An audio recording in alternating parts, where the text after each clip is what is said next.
Rendo graças ao eterno e soberano Deus por estarmos juntos mais uma vez. Amém, amados? Quero convidá-los a abrirem vossas Bíblias no Evangelho de Mateus. Quero ler o capítulo 16, especialmente nesse momento, o versículo 18.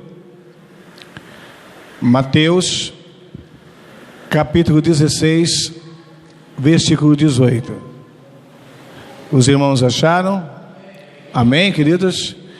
Assim está escrito: e também eu te digo que tu és Pedro, e sobre esta pedra edificarei a minha igreja, e as portas do inferno não prevalecerão contra ela. Amém, amados? Vamos juntos falar com o papai?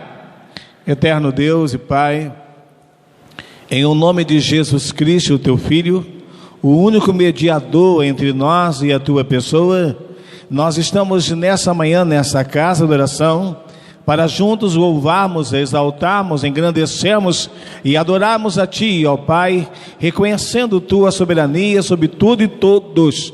Papai, aqui estamos e reconhecemos também nossas imitações, nossos pecados, portanto lhe pedimos perdão.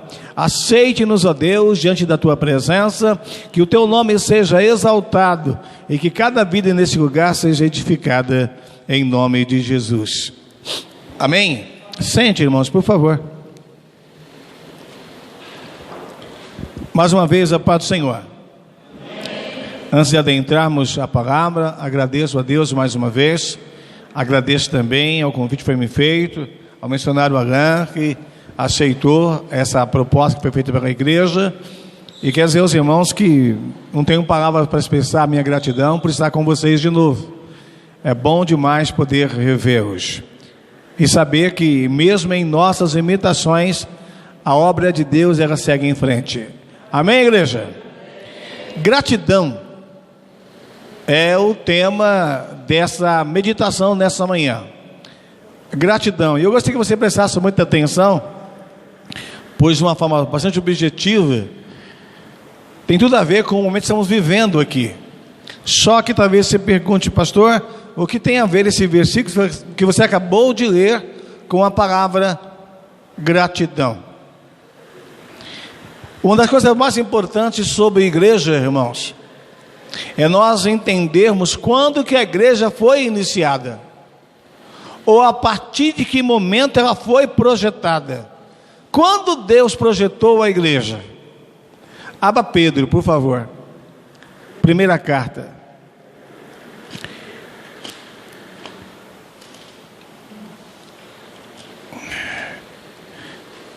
Capítulo 1 da primeira carta. Você conhece muito bem esse capítulo, essa carta, mas eu quero aqui me utilizar de algo que você já conhece, mas que muitas vezes nós não nos lembramos muito. Então o texto diz o seguinte, primeira carta, versículo 18: sabendo que não foi com coisas perecíveis como prata ou ouro, que fosseis resgatados da vossa vã maneira de viver, a qual por tradição recebeste dos vossos pais, mas com precioso sangue de Cristo, como de um cordeiro sem defeito e sem mancha. Aí vem o versículo chave desse momento, que é o versículo 20, o qual, na verdade, foi conhecido ainda antes da fundação do mundo. Quando você olha para esse versículo, dá para entender que na onisciência de Deus, a igreja começou a ser edificada antes de todas as coisas existirem. Amém, irmãos? Quem é a pedra? Cristo. Quem foi conhecido antes da fundação do mundo? Cristo. Amém, irmãos? Então nós podemos afirmar que a igreja ela se inicia no coração de Deus. É um projeto de Deus, não é um projeto dos homens. não é um projeto religioso, é um projeto 100% divino. Amém, igreja? Sendo assim, se a igreja se iniciou exatamente no coração de Deus, na ação, quando foi que Deus começou a agir na formação da igreja? Abra Gênesis, por favor. Gênesis capítulo 3.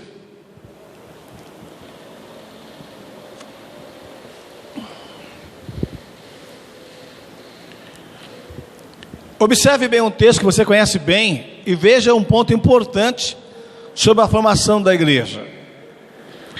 Após o pecado de nossos primeiros pais, que está registrado no capítulo 3, há algo interessante no versículo 8. Então, ouvindo a voz do Senhor Deus, que passeava no jardim pela viração do dia.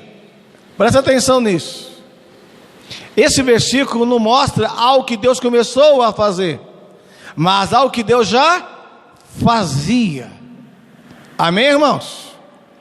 Deus já fazia isso com os nossos primeiros pais, mesmo eles pecando.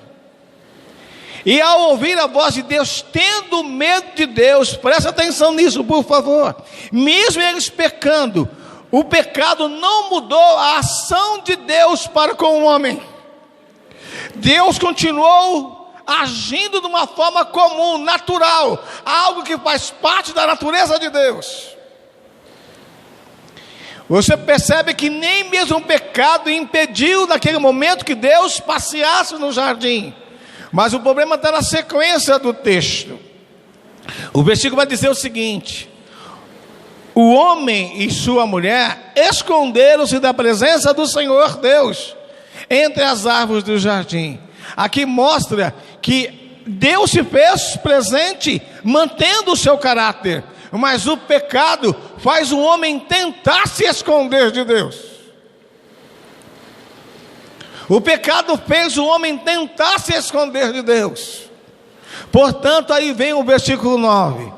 Chamou, porém, o Senhor Deus o homem e lhe perguntou: aonde estás? É na ação de Deus, irmãos, presta atenção, de continuar falando na viração do dia, e mesmo tendo o homem em pecado, é no chamado de Deus que Deus está mostrando que Ele amou o homem antes mesmo de formar o homem. Se Deus usasse simplesmente o poder destruidor que Ele tem, caso queira usar, Ele poderia destruir Adão e Eva, sem que eles nem percebessem que seriam destruídos. Só que antes mesmo de formá-los, Deus os amou. Amém? Deus amou. E aí quando você chega no versículo 21, do mesmo capítulo, para resumir, estou sendo bem objetivo: fez o Senhor Deus vestimenta de peles para Adão e sua mulher e os vestiu. Aqui mostra a ação graciosa de Deus através do Cordeiro. E o Cordeiro é Jesus Cristo. Amém, igreja? E aí, presta atenção num detalhe. Deus chamou Adão. Olha o capítulo 12 de Gênesis.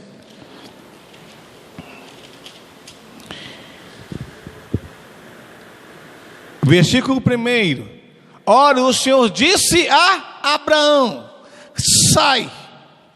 Lá em Gênesis 3, Deus chama Adão. Aqui Deus chama Abraão no sentido sai. Lá no Gênesis capítulo 3, Deus chama Adão para sair de trás da árvore. E aqui Deus chama Abraão para uma ação. Não uma ação de Abraão, mas ação de Deus. E qual era o projeto de Deus ao chamar Abraão? Versículo 2: farei de ti uma grande nação. Guarde isso.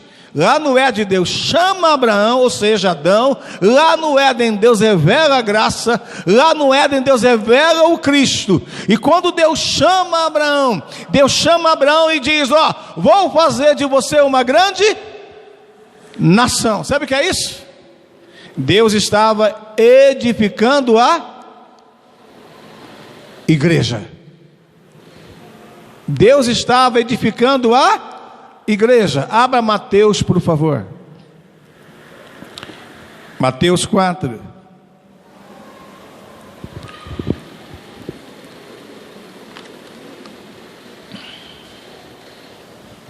Versículo 18. Andando Jesus junto ao mar da Galileia, viu dois irmãos, Simão, chamado Pedro, e André. Eles estavam lançando as redes ao mar, pois eram pescadores. Versículo 19.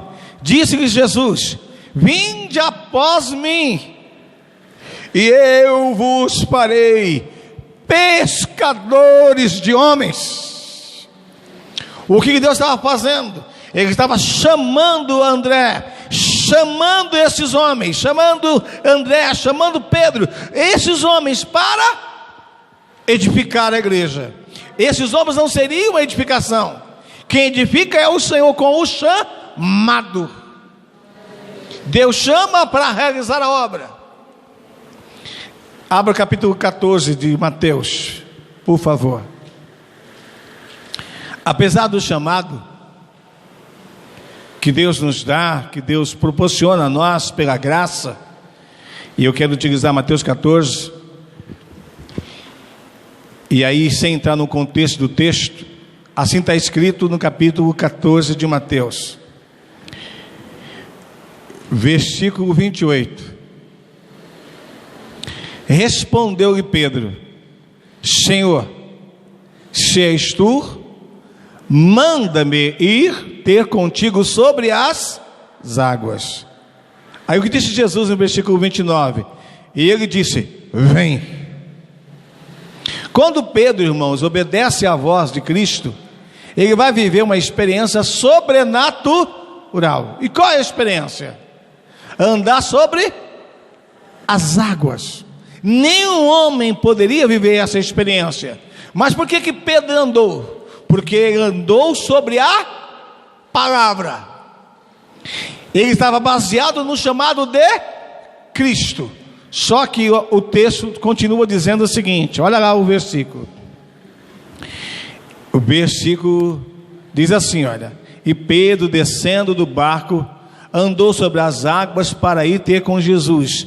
30. Mas observando o vento forte, teve medo e começou a afundar. Eu vou utilizar aqui o presbítero Florencio, talvez a pessoa mais madura em idade aqui entre nós, juntamente com a irmã Margarida, que é a primeira.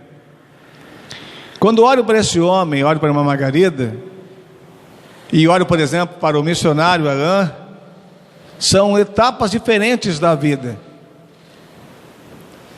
Quando olho para algumas crianças aqui, são etapas diferentes da vida. Mas não há ninguém aqui, irmãos, que foi chamado pela graça salvadora de Deus, revelada no Cristo, que nunca fracassou, que nunca errou. Não há ninguém aqui dentro que nunca, de alguma maneira, se afundou em sua natureza humana caída. Ninguém entre nós, ou melhor, ninguém entre as pessoas que chegarem na presença de Deus, poderão chegar lá dizendo: olha, eu nasci, vivi na terra durante 30 anos, durante 90 anos e nunca pequei. Todos pecaram. Todos pecaram. Mas quem vai chegar lá é porque vai chegar baseado no que Deus é. Deus é perfeito. Deus é santo. Aí eu quero chamar a sua atenção, pastor. Você pode pensar: o que tem a ver com a palavra gratidão? Quantas vezes você, nesse ano de 2017, sentiu as fraquezas da sua humanidade caída falar mais alto? Quantas vezes eu senti isso? Irmãos, por favor, guarde isso em seus corações. Quantas vezes na nossa humanidade, não só nesse ano de 2017, mas na nossa caminhada cristã, a nossa fraqueza falou mais alto? Quantas vezes nós pensamos em desistir do caminho? Quantas vezes as tempestades da vida, as tribulações da vida, nos levou para o lado oposto da caminhada cristã? Quantas vezes? Mas eu quero te convidar a abrir Romanos capítulo 8. Quantas vezes as nossas fraquezas foram terríveis, mas quando você chega em Romanos capítulo 8, olha o que está escrito, versículo 26: da mesma maneira, o Espírito Santo nos ajuda em nossas fraquezas. Não sabemos o que havemos de pedir como convém, mas o Espírito intercede por nós com gemidos inexprimíveis. Dá para nós imaginarmos, irmãos, quantas vezes o Espírito Santo intercedeu pela igreja até hoje. Quantas vezes o Espírito Santo intercedeu por você. Quantas vezes o Espírito Santo intercedeu por mim. Quantas vezes o Espírito Santo entrou em ação para que você não ficasse prostrado no chão. Quantas vezes, irmãos? Quantas dificuldades pessoais, físicas, familiares, saúde, financeira, espirituais. Quantas vezes as dificuldades apareceram, mas o Espírito Santo ajudou a gente. Mas sabe o que é interessante? Abra 1 Pedro.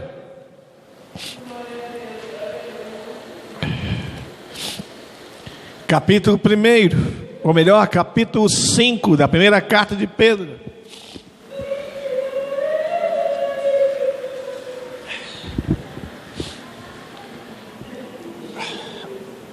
Lembra que o texto inicial foi Mateus 16, versículo 18. Disse Deus: edificarei a minha igreja, e as portas do inferno não prevalecerão contra ela. Quando você vai para Pedro, primeira carta 5, 8, assim está escrito: sede sóbrios. 1 Pedro 5, versículo 8: sede sóbrios e vigiai. O diabo, vosso adversário, anda em derredor, rugindo como leão, buscando a quem possa tragar. Presta atenção nisso. Eu e você não imaginamos quantas investidas o inimigo tentou contra a gente. Você e eu não imaginamos quantas vezes o inimigo levantou-se, agindo no mundo espiritual, para tentar derrotar a igreja. Mas Deus disse: edificarei a minha igreja. As portas do inferno não irão prevalecer contra ela. E aí, olha o que Jesus disse em Mateus capítulo 28.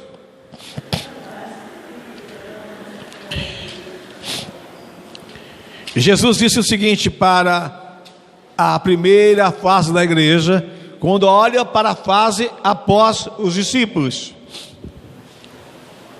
Mateus 28, versículo 18. Chegando-se a Jesus, falou-lhes dizendo: é-me dado todo poder no céu e na terra. Quando Jesus está dizendo isso para aqueles crentes, aqueles irmãos, aqueles dias, Ele está dizendo: olha, eu tenho todo o poder. Agora faça o seguinte: façam discípulos. Façam discípulos de todos os povos. Batizem eles em nome do Pai, do Filho e do Espírito Santo. Quantas vezes aqui aconteceu isso, irmãos? Quantos de vocês foram batizados aqui nesse batistério? Em nome do Pai, do Filho e do Espírito Santo.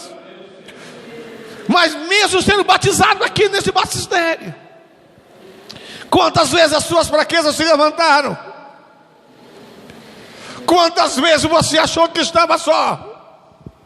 Quantas vezes homens falharam com você? Mas aí vem o versículo 20. A missão que a igreja recebeu foi essa: ensine eles a obedecer tudo que eu tenho ensinado a vocês. E aí Jesus termina dizendo: e certamente estou convosco todos os dias. Sabe até quando? Até o fim. Sabe onde fica isso, irmãos?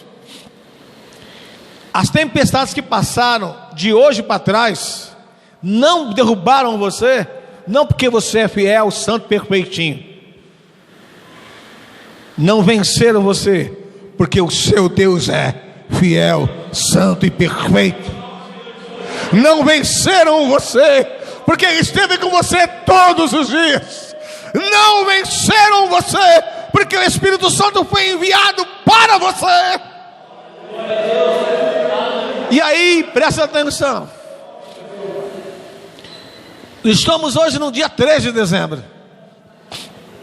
O que vai acontecer ainda hoje eu não faço ideia.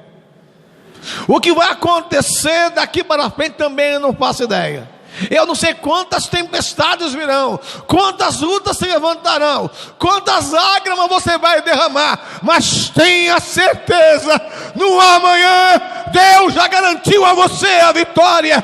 Deus já garantiu a vitória para você no amanhã.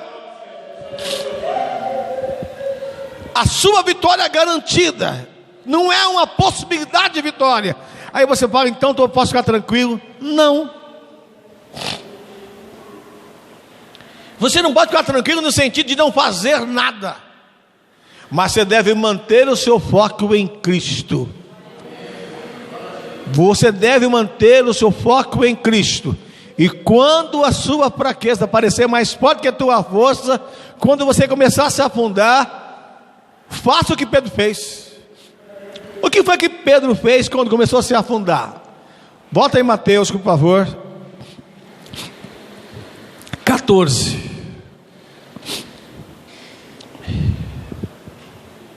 Observe um detalhe interessante. Eu já falei sobre isso, mas finalizando aqui essa meditação de gratidão, usando essa parte e a parte final do texto que eu vou usar em outro capítulo, observe aqui algo importante nesse texto.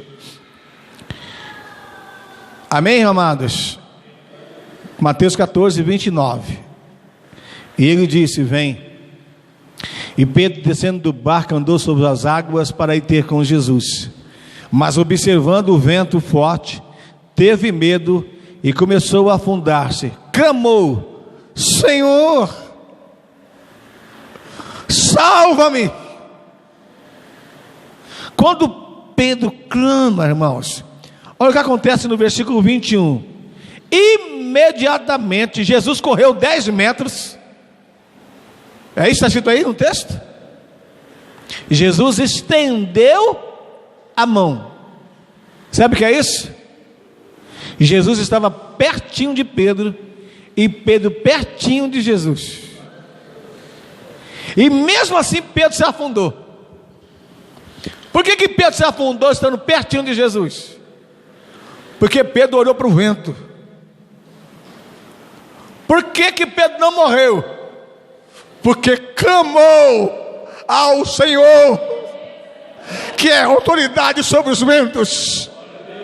E o que fez Jesus? Estendeu a mão e segurou Pedro, repreendeu, mas mas Satanás não venceu Pedro. É esse mesmo Cristo que está com você. Agora, algo que você nunca poderá esquecer. Efésios. Aí eu finalizo com Efésios, por favor, abra sua Bíblia. Efésios 6.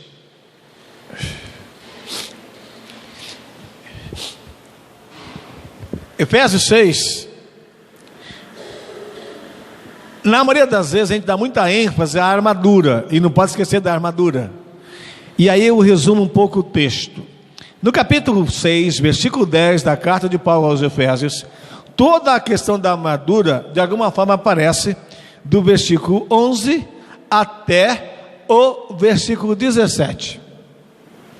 E aí eu resumo dizendo lá no versículo 17: tomai também um capacete da salvação e a espada do Espírito, que é a palavra de Deus. E aí, olha a orientação. Além de tomar a armadura de Deus, a igreja recebeu uma orientação. Olha o versículo 18. Olha: e orai. Sabe quando? Em todo o tempo,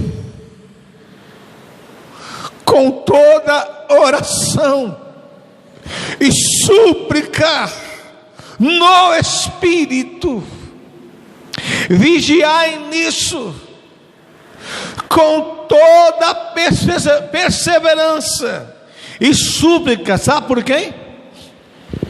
Por todos os santos. Irmão, você não faz ideia, eu não faço ideia, o presbítero Florencio não faz ideia, o missionário Alain não faz ideia, o diácono Valdir não faz ideia, nós não fazemos ideia. Quantas súplicas subiram ao trono da graça por pessoas que se colocaram nessa situação de intercessores para que você chegasse até aqui. Você não faz ideia quantas pessoas oraram por você nesse ano, 2017. Você não faz ideia que tem pessoas em outras nações que nunca pisaram um pé no Brasil, mas todos os dias eles estão orando pela igreja no Brasil. Tem pessoas que nunca pisaram o pé no Brasil, mas sabem que tem uma cidade chamada São Paulo, ou um estado chamado São Paulo, com várias cidades, e alguns sabem até que tem um bairro chamado Jardim dos Francos. Alguns estão clamando todos os dias por você, todos os dias por nós.